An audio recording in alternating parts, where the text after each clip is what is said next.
Trade Phantoms. Welcome to your weekly trading and investing therapy session with Dr. Green. Yes, sir, that's me. Good class tonight. We're going to talk about trade plans. Uh, you should have one. If you don't, that ain't good. And I'm talking about a written, detailed document of your rules. Most traders and investors don't have a set of rules. They don't have a trade plan. They don't have the necessary guidance that they need in order to do this. And even if you're a phantom and you're going through our program and you have guidance, that's fantastic. That's awesome. But you need to have a trade plan.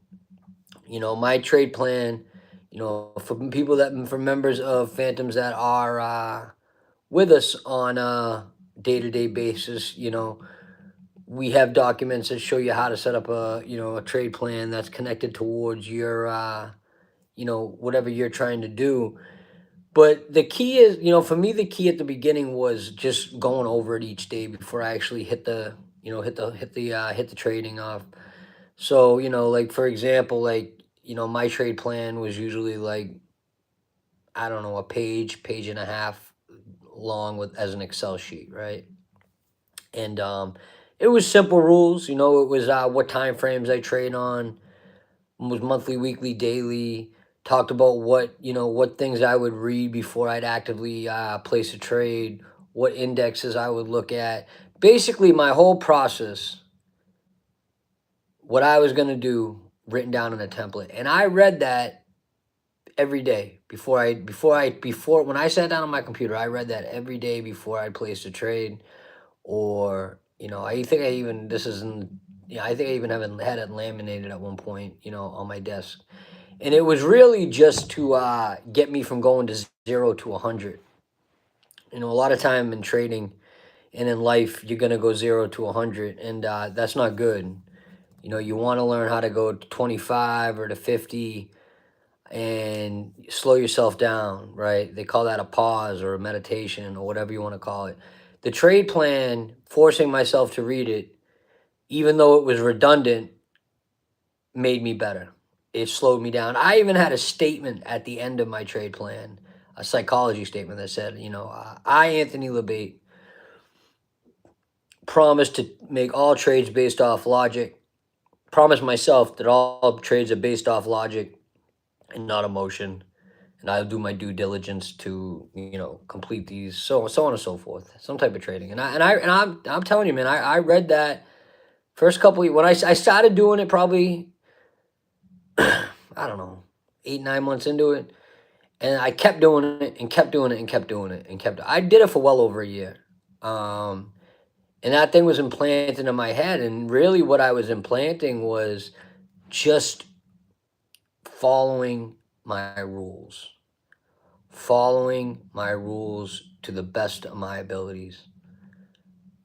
And I say that because you still are going to make mistakes. I still make mistakes. I don't make a lot, but I do. And it's important as an individual trader because remember, you're in a business that you have no supervision. You're your own boss. So that's a double-edged sword, right? That's what you want. Okay, but at the same time, it can be a little dangerous. Left to our own devices, if we're not held accountable, you guys know what can happen. We can make very poor decisions. We can, blow up accounts, do things of that nature. That's one good thing about the community because we can hold each other accountable, and, we can learn off not just our own mistakes, but others' mistakes as well. But the trade plan, man, that's the self accountability documentation right there. That's your rules.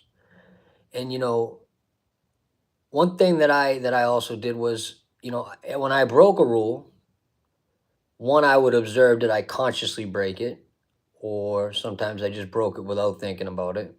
But at the end of the month, I would tally those up. I would look at that. That's more important than the profit value, than the profit loss statement at the end of the month. It is. if you can learn to be impeccable, not flawless because you're going to make mistakes, but impeccable, just almost as perfect as you can be with your plan, you'll do very well in this business. If you don't have a plan at all, that's bad. That's very bad. And I mean a trading plan. And for people that are in here right now that are phantoms, they know what I'm talking about. People that aren't phantoms, some may know, some may not know. A trade plan is your documented trading rules. What time frames, what times you trade on, what's your loss limits, what are your resources, what are what are you looking at, what are you doing, what are what are your hours? It's a blueprint to success, and people don't have them, and they trade, and it baffles me. It's one of the first things that was taught to me once I started getting professional training. Have a trade plan and learn it. Learn it, and it will change. I think I've said this before. I think I've been on the same trade plan for about, I don't think it's changed probably for 8 or 9 years. At the beginning, it would change. But, at the same token, at the same time, you don't want to be changing your trade plan, every 2 weeks. You need data at the beginning, 50, 100 trades, whatever it is. That's another side topic.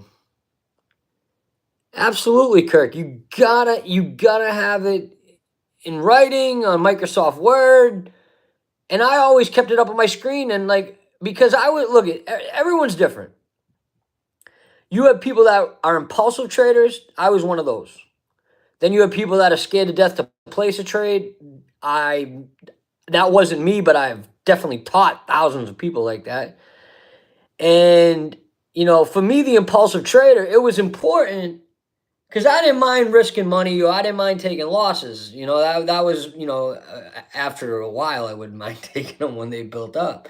But that was a huge key for me to be able to sit down and ready to go, ready to place a trade.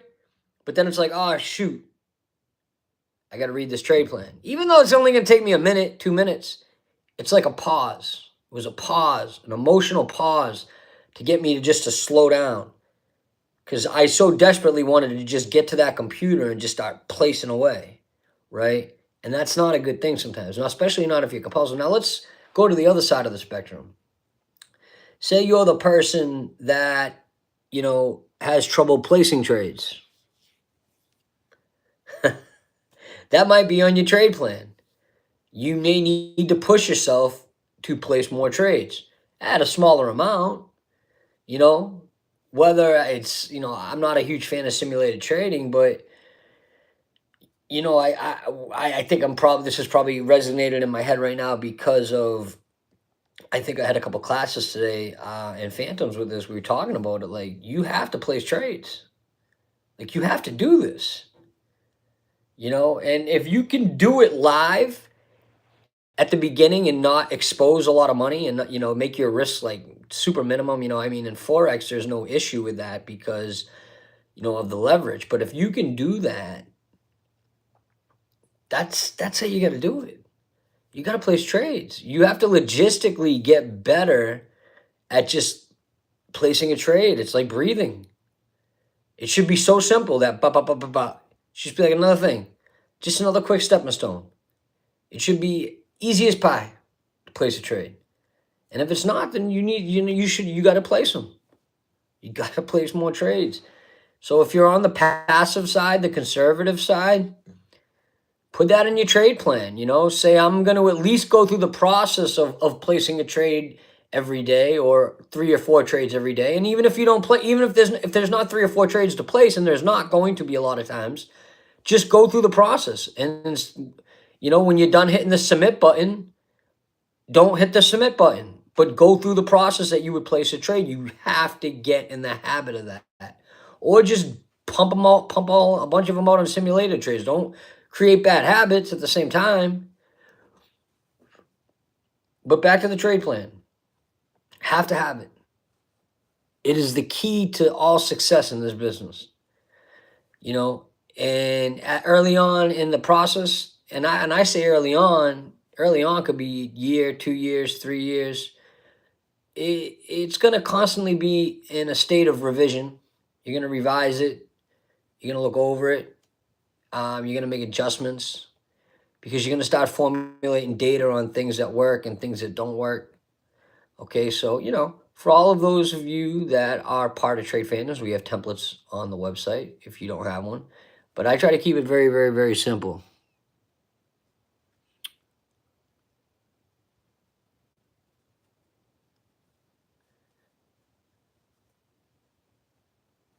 Yeah, I mean, I get it, coffee. I get it.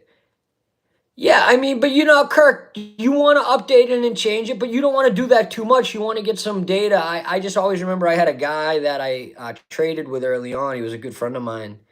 And we kind of went through what I would say we went through the trenches together. We learned with each other. And he was changing it all the time. Like, oh, this didn't work. Oh, this didn't work. I'm going to make an adjustment.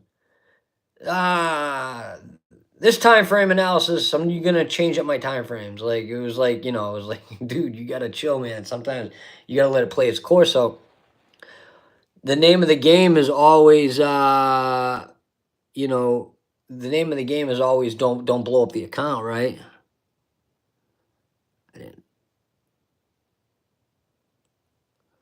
Well, let me ask you a question, Coffee. Do you think that was right or wrong?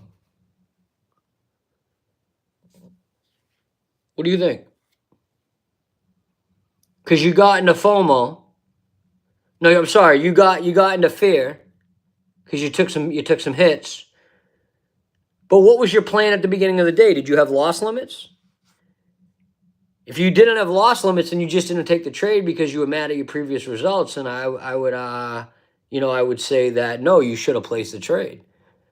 But I'm also of the mindset that if you coffee, you're actively trading, which is good, which you think everybody is, but everybody's not. So you're actively trading, and you have to be intuitive enough to me, which it seems like you are with your own trading, where it's like, I need to chill out. Even if I miss a trade that would have worked, I need to chill out. I need to take a step back. Because it can get ugly. It can get ugly out there. And a lot of you know what I'm talking about. It can get very ugly, very fast. Could lose a whole account in a day. You start doing crazy things like that. So I'm totally for that, man. I think that's smart. That's good, man. And then you learn to trade you live to trade another day. Live to trade another day. So as I mentioned to y'all earlier, it would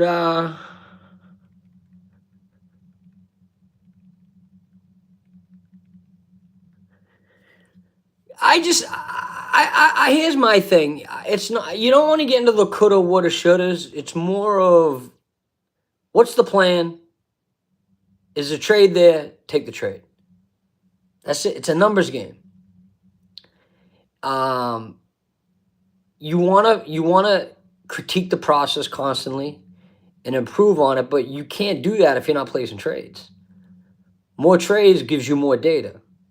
So how do you stay in the ball game if you've got to risk 0.1%? I know one of my first teachers was an equities trader. He risked 0.25 of a percent per trade. Very small trade. He just pumped them out. And he was adamant on refining his process. He refined it and refined it and refined it and refined it and refined it.